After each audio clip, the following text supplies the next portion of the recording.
અનાદિ મહામુક્તરાજ શ્રી અબજી બાપા શ્રીની વાતો ભાગ 2 વાર્તા 3 સંવત 1982ના આસો વદ સાતમને રોજ સવારે વૃષપુરના મંદિરમાં વચનામૃતની કથા વંચાતી હતી ત્યારે બાપાશ્રી કૃપા કરીને બોલ્યા જે મહારાજ અમને ઠેલી ઠેલીને પોતાનો મહિમા કહેવા સારું મૂકે છે, તેથી મહારાજનો મહિમા જેવો છે તેવો કહીએ છીએ.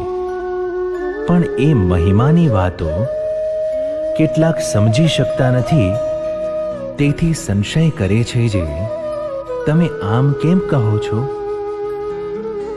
તેઓ મહારાજનો મહિમા ઐશ્વર્ય પ્રતાપ જેવો છે તેવો જાણી શકતા નથી, તેથી એમ બોલે છે.